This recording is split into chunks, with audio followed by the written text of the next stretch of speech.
자, 이번에는 4과목의 빅데이터 결과 해석이에요.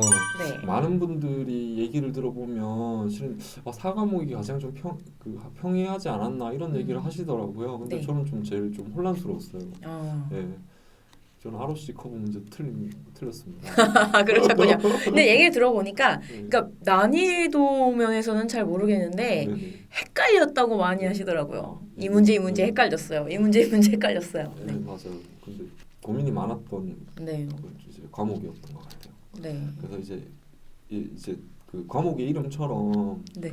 실제 우리가 이제 학습한 혹은 가지고 있는 데이터에 대해서 어떻게 이제 결론을 내릴 것인가에 대한 관점을 여기서 이제 학습을 하게 돼요. 맞아요. 그게 첫 번째가 이제 평가 지표입니다. 음. 그리고 분산, 편향과 분산, 그리고 분석 모형의 진단, 음. 그리고 교차 검증도 마찬가지거든요. 교차 검증 같은 경우에도 이제 범주형 데이터라고 하는 데이터에 이제 그 데이터가 어떤 관계 이제 동질성을 가지고 있는지 적합도는 맞는지 그 동일성을 가지고 있는지를 보는 거기 때문에 그런 방법들을 이제 공부를 하게 되는 거고요. 그리고 즉 우리가 이제 산출한 이제 요약 정보가 실제 우리가 예측해야 되는 모수와 어느 정도의 적합도를 가지고 즉 얘도 마찬가지예요. 네. 우리가 한 결과와 진짜 값이 어느 정도 정확성을 가지고 있는지 그런 보는 평가 방법들을 보게 되고요. 네. 그 교차 검증 때 말씀드렸던 적합도도 추가적으로 이제 학습을 하시게 됩니다. 네. 문제가 여기서도 좀 많이 출제가 됐어요. 네. 근데 하물며 예, 많이 헷갈리게 네. 출제가 됐던 그런 문제였습니다. 네. 혼동인열 또 출제됐죠. 네, 혼돈의 맞아요. 도가니. 네. 한번 보시겠습니다. 네. 그렇습니다. 네. 자, 요 문제 제가 틀렸어요. 틀리셨어요. 근데 보니까 저는 솔직히 저는 이제 문제가 이상하게 이제 틀렸다고 생각하는 네. 문제만 잘 기억이 안 난다고 얘기를 하는데 어쨌든 RC 커브에서 포함되지 않는 요소라고 해가지고 네. 보시면 그 가로열의 가로축에 보시면 F 폴스 포지티브 레이트라고 되어 있잖아요. 저걸 이제 저희가 FPR이라고 표현을 하는 거고 네. 저걸 이제 다른 말로 1 마이너스 특이도라고 표현을 하거든요. 네, 그렇고요. 네. 저기 이제 세로축을 이제 TPR이라고 해가지고 이제 민감도라고 표현을 네. 합니다. 그리고 실제 우리가 보고 싶어하는 정보는 지금 그래프상에 0.5부터 0.75, 0.859라고 되어 있는 저 AUC 영역이에요. 네. 저 AUC 값이 크면 클수록 이제 모델에 대한 정확도가 높다라고 표현을 하거든요. 네. 저도 틀렸는데요. 근데 뭐 그래서 이제 보면 민감도 나오고 FPR 나오고 AUC가 네. 나온 거예요. 네. 근데 왜 저는 특이도를 선택을 했을까요? 그러게 말이에요. 저도 그랬는데.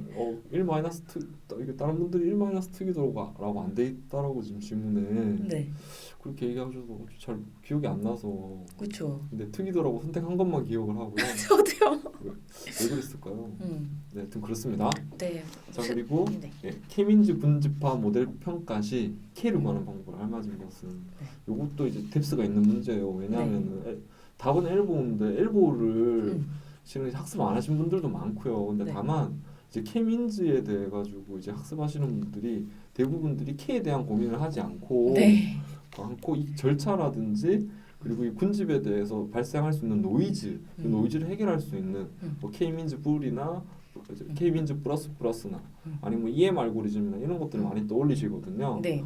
근데 제일 중요한 게 저 K가 그렇죠. K에 대한 적정치를 우리가 주어진 데이터에서 뽑아내는 게 제일 중요해요. 왜냐하면 K가 크면 클수록 연산량이 많아지거든요. 네.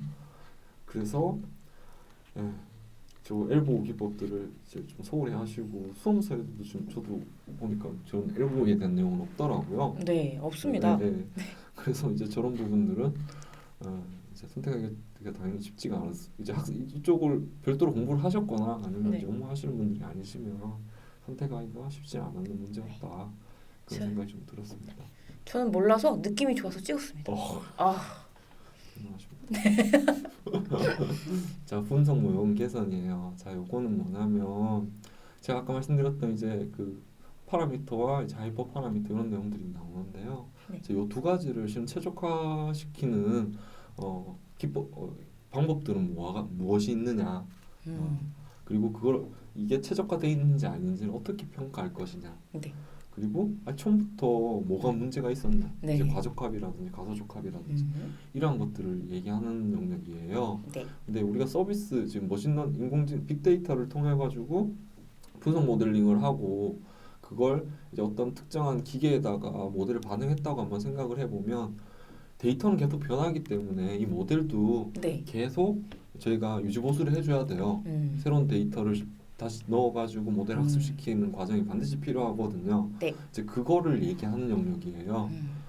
자, 그러다 보니까 일단 최종적인 영역이고 이제 4과목에서도 이제 평균치의 중요도를 출제자들도 생각을 하셨던 것 같습니다. 네. 그래서 인공신경망 파라미터, 하이퍼 파라미터 묻는 문제 또 나왔죠. 아까 네.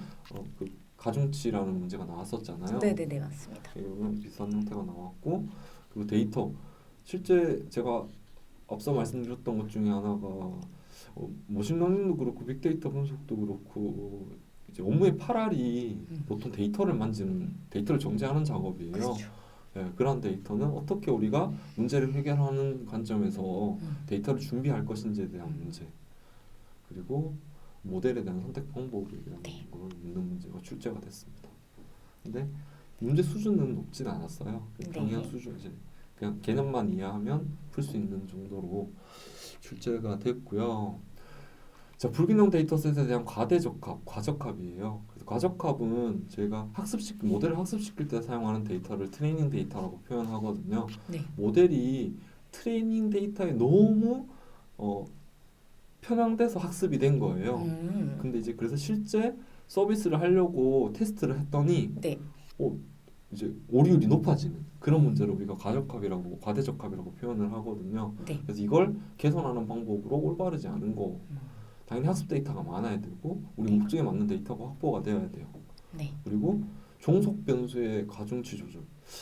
저 부분이 저는 좀 이제 약간 혼란스럽긴 한데 네. 빨간색으로 칠한 부분 인계값 조절이라고 했는데요. 네. 실제 저게 이제 저희가 할 수 있어요. 모델에 대한 인계값 조절을 네. 할 수가 있기 때문에 근데 그 뒤에 지문이 네. 인계값 조절을 하는데 다른 형태로 좀 조절한다고 해서 제가 이걸 체크를 하긴 했는데 네. 그 다음에 나오는 종속 변수 가중치 조절가 좀 혼동이 있었고요. 그리고 네. 많은 데이터를 제거한다 저 부분도 좀 혼동이 있었어요.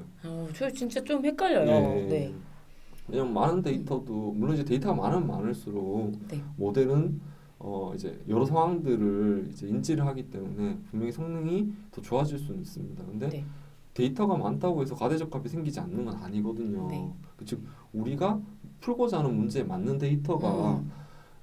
오류와 정답이 적정 수준으로 섞여 있어야 돼요. 맞아요. 네. 근데 이제 그래서 저 부분 그래서 인계값 조절부터 많은 데이터 제거 저 세 가지가 계속 이제 좀 네. 혼동이 좀 많이 됐었습니다. 네. 근데 앞에 약간 전제가 있었으면 좋았을 것 같아요. 네, 맞아요. 네. 좀 어떠한 불균형 데이터셋이라고. 그렇죠. 그래서 네. 보면 제가 일부러 저기 문제에다 가장 올바르지 않은 걸로 했어요. 네. 네. 근데 실제 문제는 저렇게 출제는 안 된 걸로 알고 맞아요. 있고. 네. 네. 하여튼, 그래서 이제 문제는 좋지만 네. 선처를 부탁드립니다. 조금은 이제 이러한 단어들도 이제 좀 수험자한테는 좀 명확하게 좀 제시를 해주셨으면 하는 생각이 좀 들더라고요. 네. 부탁드립니다. 그리고 이제 인공신경망 하이퍼 파라미터에 대한 설명으로 가장 네. 올바른 것은 네. 네, 지금 보시면 나머지는 다 자동이죠. 그리고 네. 데이터에 의해서 이제 저희가 그 데이터에 의해서 찾아내는 값들, 가중치와 결정계수를 얘기하는 거고 모델링에 의해서 자동으로 결정되는 값도 마찬가지고요. 네. 자, 특정 모델의 종속적인 저희 이제 물론 자동으로 할 수도 있지만 어떤 특정한 값이 이제 입력이 되어지는 하이퍼 파라미터를 설명한 것은 가장 잘 설명한 것은 첫 번째 내용이었습니다. 네. 자, 그리고 분석 결과 해석. 저는 실은 이쪽 능력이 제일 많이 나올 줄 알았어요. 왜냐하면 보시면 딱 단어가 데이터에 대한 해석, 네. 분석 결과 해석이잖아요. 그렇죠. 결과 해석인데 얘도 결과 해석이고 그리고 시작도 데이터 해석부터 이제 학습을 하고 그리고 우리가 주어진 데이터를 이제 가시화시켜가지고 또 그걸 또 의미 있는 정보를 찾아내고 이런 능력들이다 보니까 즉 비즈니스의 직접적인 가치를 제공해주는 인사이트를 만드는 능력이거든요. 네, 제일 중요하죠. 네네. 네. 근데 Y의 모델링 타입이라 해서 데이터 패턴이 저런 Y자 형태로 네. 줘가지고 구분할 수 있는 그런 문제 정도로 출제가 됐어요. 그래서 실은 저도 이 문제는 정확히 기억이 안 나지 않아가지고 네. 좀 더 설명드리기는 좀 한계가 있지만 어쨌든 비중 가장 또 아예 안 나온 영역도 있긴 했지만 좀 최소한 중 정도로는 비중이 돼야 되지 않나 네. 라는 생각이 든 영역이었는데 문제 출제가 이제 한 문제만 나왔었습니다. 네. 네. 자 그리고 이제 마지막 분석 결과 이제 시각화 영역이에요. 이쪽도 문제 내기 좋아서 네.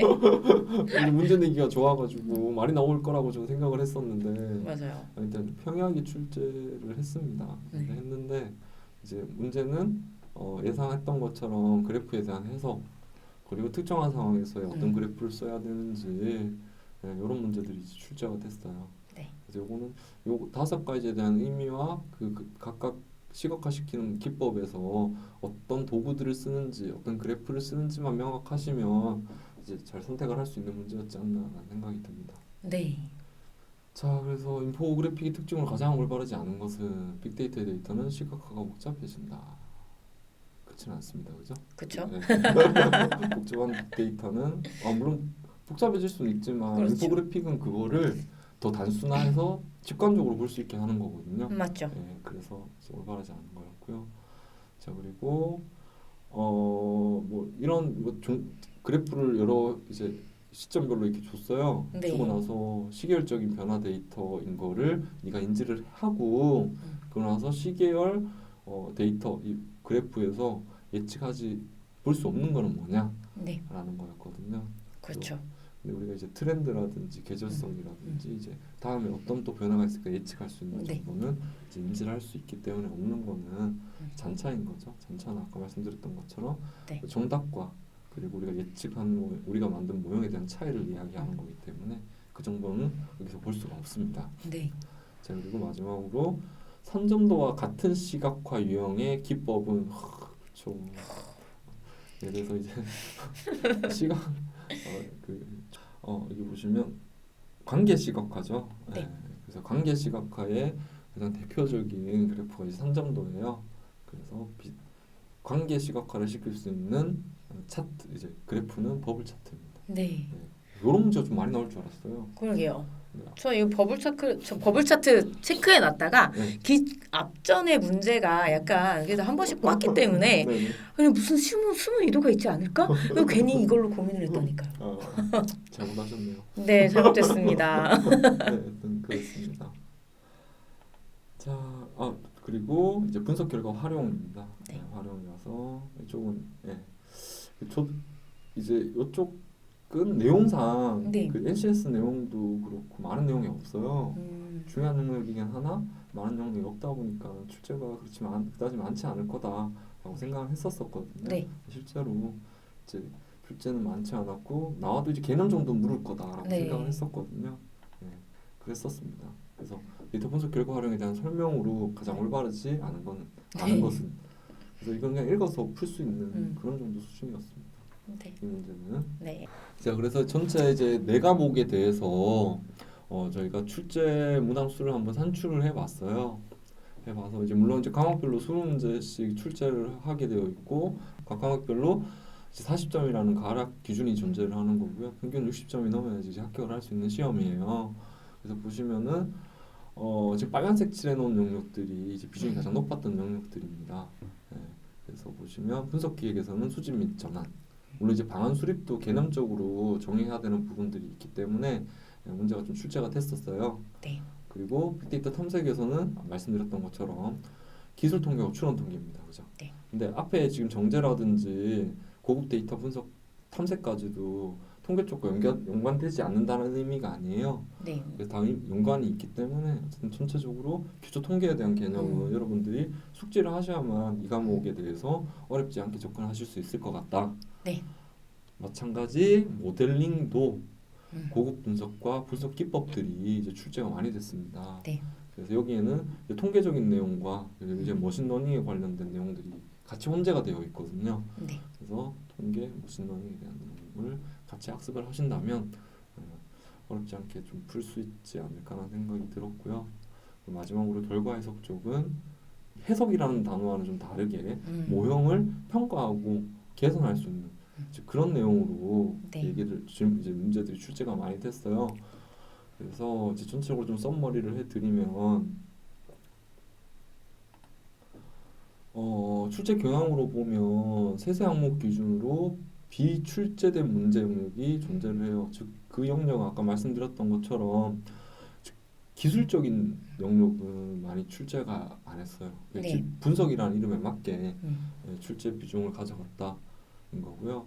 문제 전체에서 최소 10% 이상은 이제 개념을 묻는 문제예요. 그러면 이제 한국데이터산업진흥원에서도 문제 난이도를 조정하려고 했다라는 의미예요. 네. 근데 다만 이제 지문에서 좀 이제 이해와 응용을 같이 할 수 있는 지문들이 비중이 좀 더 많았다라는 생각이 들었었거든요. 그쵸.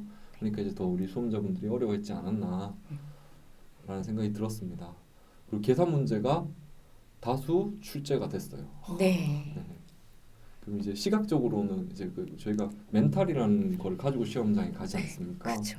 그 멘탈 붕괴를 일으키는 문제가 눈에 띄다 보니까 네. 이제 어쩌면은 이제 좀 더 쉽게 접근할 수 있었는데 네. 이제 좀 더 어렵게 느끼게 했던 요인 중에 하나였던 걸로 생각이 됩니다. 네. 자, 그리고 지문 혹은 그림 등을 통해서 분석 가능한지와 그리고 지표를 이해해야 풀 수 있는 문제들을 다수 출제를 했습니다. 그래서 응용력을 보겠다라는 거고요. 네. 기본적인 이해를 보겠다라는 문제입니다. 네. 자, 그리고 문제 유형을 좀 다양하게 분류했어요. 근데 요거는 예를 들어서 옳은 것은 틀린 것은 가장 아니면 또 박스에서 네. 선택하게 하는 네네네. 뭐 다양한 형태의 문제를 이제 시도를 하신 것 같아요. 근데 의도한 건지 아니면 하시다 보니 그렇게 됐는지 네. 잘 저는 판단은 안 되지만 저도 이제 여러 이제 실제 국가 공인 자격 시험에 출제위원으로 한 번씩 이제 가거든요. 네. 네, 가는데 어떤 시험인지 말하면 혼나니까 가는데 그거 실제 가보면 그 부정적인 답을 선택하는 문제는 네. 좀 비중을 줄이라는 가이드를 항상 하세요. 어떤 시험이든. 네. 근데 이 시험은 그렇지는 않았던 것 같아요. 그런 비중이 좀 그런 이제 부정적인 선택에 대한 문제 비중도 비슷했다라는 네. 느낌이 좀 있었어요. 네. 네, 그리고 이제 아까 말씀드렸던 분석 중심의 네. 포싱 됐다라는 게 네. 첫 시험을 보면서 네. 가장 크게 와닿았던 부분이었습니다. 네.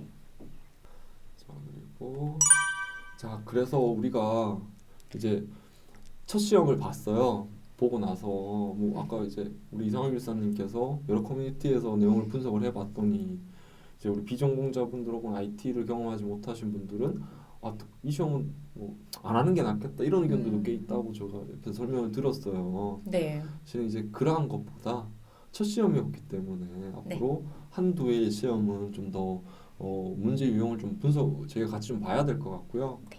너무 급하게 생각하지 마시고 그 사이에 제가 좀 추천드리고 싶은 거는 이제 통계랑 머신러닝은 향후에 어떤 업무를 하셔도 이제 여기 계신 분들이 다 활용을 하실 거예요. 그래서 미래를 준비한다라는 관점으로 좀 선행 학습을 하셨으면 좋겠고 그럼 좀 자연스럽게 따라가지 않을까라는 생각을 하고 있습니다. 네. 그래서 앞으로 한두 해 시험 정도는 좀 이제 편안한 마음으로 보시면 이제 좀 더 멘탈적인 측면이나 이런 이제 긍정적인 측면이 강조되지 않을까라고 네. 좋습니다. 생각이 들고요. 다만 이제 빅데이터 분석 시험에 논란이 있어요. 네. 그렇죠? 논란이 많았죠. 네. 네. 그래서 난이도는 조정한 것 같으나 이제 분석이라는 특성이 많이 홍보가 되지 않은 것 같다. 왜냐하면 네. 세세 항목들까지 제시해 주면서 그리고 NCS와 거의 유사한 목차가 구성이 되면서 내용은 좀 아까 ADSP와 통계, 머신러닝 이런 내용들이 위주가 됐었다 보니까 좀 난이도에 대한 적절성이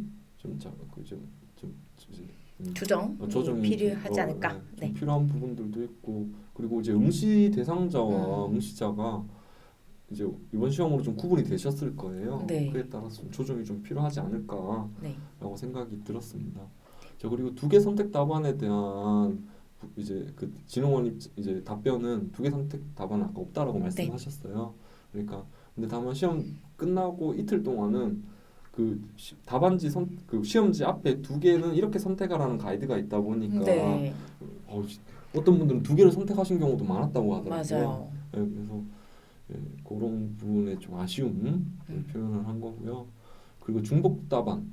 제가 생각했었을 때는 최소 두세 문제 정도는 중복 답안이 지금 존재한다고 저는 생각을 하고 있어요. 네. 그래서 그 문제에 대해서 좀 명확하게 좀 말씀을 해주셨으면 좋겠고 이런 지문에 대한 검증도 근데 좀 이제 좀 더 엄격하게 하셨으면 좋겠다는 생각이 들었습니다. 근데 어떤 시험도 이런 사례는 있어요. 네, 맞죠. 예, 있는데 첫 시험이다 보니까 좀 더 강하게 부각된 게 아닌가라는 생각도 들었습니다. 네. 자 그리고 자 문제 오류에 대한 검증 그 중에 대표적인 게 모두 고르시오 박스에다가 가나다 넣고 네. 모두 고르시오라는 문제가 있었는데요. 그 문제도 지금 좀 시끄러워요. 맞아요. 왜냐하면은 지문에는 뭐 예를 들면은 가다가 답인데 네. 가나다를 선택을 하고요. 네. 가나다를 선택을 하는 네, 지문이 있었던 맞아요. 거예요. 근데 그럼 가를 선택해야 돼, 다를 선택해야 돼. 그쵸. 뭐 이런 상황이 되는 네. 이제 근데 명확하게 이것도 좀 다들 지문이 기억나지 않은 상황이기 때문에 맞아요. 좀 혼란할 수는 있습니다. 네. 자 그리고 모호한 지문들 요건 아까 제가 그 중복 답안에 대한 처리 이 부분과도 좀 연계가 되는 부분인 거고요. 네, 그래서 좀 명확하게 좀 검증이 필요한 것 같다. 네. 출제 범위와 맞지 않는 문제에 대한 판별이에요. 그래서 그 이제 아마 그 지금 기존에 나와 있는 수험서들이 대부분 ADP나 네. 그리고 이제 ADSP. 죄송합니다. 네. ADSP나 NCS 기반으로 이제 네. 그 수험서들을 작성하셨을 것 같아요. 네. 그러다 보니까 그 안을 벗어나는 범위는 이제 출제 범위가 아니라고 생각할 수도 있잖아요. 네. 그래서 명확하게 좀 범위 세세 항목에 대한 범위에 대한 설명까지 정의라도 좀 달아주시면은 이제 그 좀 추가적인 학습을 더 할 수 있지 않을까. 네. 예. 그리고 문제 유형이 일관되지 않았다라는 얘기는 아까 문제는 다양하게 내려고 했지만 저는 의도했는지 판단이 안 된다고 했지만 네. 실은 의도하지는 않으신 것 같아요. 네. 네, 그래서 그런 좀 아쉬움이 있었다라는 부분. 그리고 특정 문제는 지문으로 답을 추론 가능해요. 이건 땡큐인데요. 그렇죠. 땡큐죠. 땡큐인데 어떤 이제 그 뭐 문제 간의 연관성으로도 A 문제를 알면 몰라도 이 문제 지문을 가지고 다른 문제를 풀 수 있는 그런 추론 가능한 문제들도 꽤 있었어요. 네. 그래서 이제 그런 문제들에 대한 이제 좀 분류도 좀 해야 되지 않나라는 생각이 좀 들었습니다. 네. 자 그래서 마지막으로 이제 제 학습 전략. 네. 자 그래서 제가 소개 이제 요 썸머리 들어와서 말씀드린 것처럼 이제 포기하시는 거는 이제 첫 회를 보시고 이건 나랑 안 맞는 것 같아. 이런 부분은 먼저 좀 지양을 해주셨으면 좋겠고요. 네. 그리고 가장 첫 번째는 개념을 좀 명확하게 이해를 하셔야 될 것 같습니다. 네. 그래서 지문을 봤었을 때 다른 시험 대비해 가지고 이 개념을 즉 특징 그리고 그에 대한 절차, 그 알고리즘에 대한 이해가 있어야지 풀 수 있는 문제들이 꽤 있었어요. 그래서 좀 이제 명확히 좀 이해를 하셔야 될 것 같고요. 자, 기초 통계에 대한 학습이 이제 필수인 네. 시험이라는 거를 2회차지만 첫 번째 시험에서 인지를 할 수가 있었습니다. 다만 어려운 수준은 아니고 딱 기초 통계만 이해를 하시면은 풀 수 있는 수준이라는 건 제가 자신 있게 말씀드릴 수 있을 것 같습니다. 네. 그리고 분석 관점의 학습 방향성으로 수립을 하셔야 됩니다. 그래서 주어진 상황에 대해서 내가 이 데이터와 이 그래프를 보고 이게 어떠한 기법을 써야 되는 거고 어떠한 상황이야 라는 거를 인지를 하실 수 있어야 될 것 같아요. 네. 이건 연습으로 충분히 되는 내용이기 때문에 학습하실 때 이 방향성도 같이 더해주시면 도움이 되실 것 같습니다. 네. 그리고 시중에 출시된 교재는 지금 제가 학습 수험서는 좀 봤었을 때 한 수험서로는 커버하기는 좀 제한적이라는 생각이 좀 들었어요. 네. 아까 이제 이상학 교수님도 말씀을 하셔가지고 저 또한 그런 생각이 좀 들었었거든요. 그래서 좀 이제 어떤 책은 통계에 대한 설명이 약하고 기술적인 측면이 강하고 네. 어떤 책은 통계적인 측면은 좀 강한데 뭐 다른 영역이 약하고 네. 그래서 일단 그러면 실은 저희가 선택을 해야 되는 후자에 있는 수험서를 선택을 해야 되는 게 지금 맞는 방향이거든요. 네. 그래서 이제 그런 것 장단점 좀 구분하셔가지고 좀 보시는 게 좀 좋을 것 같다라는 생각이 들었습니다. 네.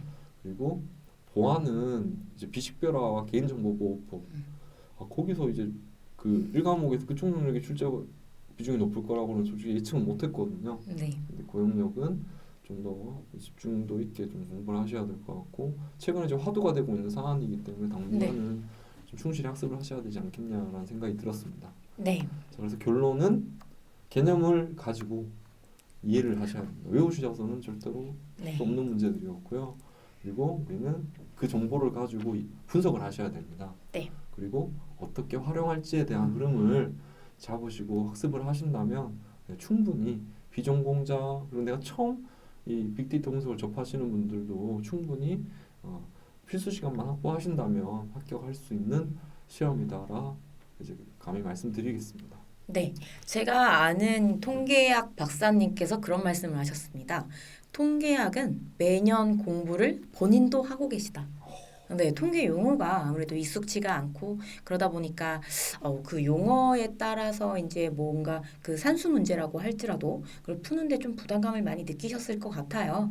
하지만 말씀해주신 바와 같이 비전공자 분들이라고 하실지라도 어차피 계산 문제는 산수적인 수준에서 나오고 하니 좀 네. 용기를 가지고 다시 한번 도전해 보시는 것도 좋을 것 같습니다. 수고 많으셨습니다. 궁금하신 사항 있으시면은 연락 주시면 될 것 같아요. 네, 지금 혹시 제가 저희 이제 오늘 저랑 이상학 교수님께서 같이 이제 빅데이터 분석 첫 시험에 대해서 좀 같이 한번 이해도를 높이는 과정을 진행을 했는데요. 혹시 저희가 이제 준비하는 과정에서 조금 실수하는 부분들도 있을 수 있고 혹은 추가적인 궁금하신 사항들이 있을 수 있을 것 같아요. 네. 지금 여기 보이시는 메일 주소로 내용 보내주시면은 절 말씀드린 부분에 대해서는 보완을 할 것이고요. 또 궁금하신 사항에 대해서는 답변을 드리도록 하겠습니다. 네, 좀 부족할지라도 선처를 부탁드립니다. 네, 감사합니다. 수고 네, 많으셨습니다. 수고 많으셨습니다. 데이터 분석의 기초는 데이터 분석의 모든 것, 데이터 분석의 모든 것. 데이터 분석의 모든 것.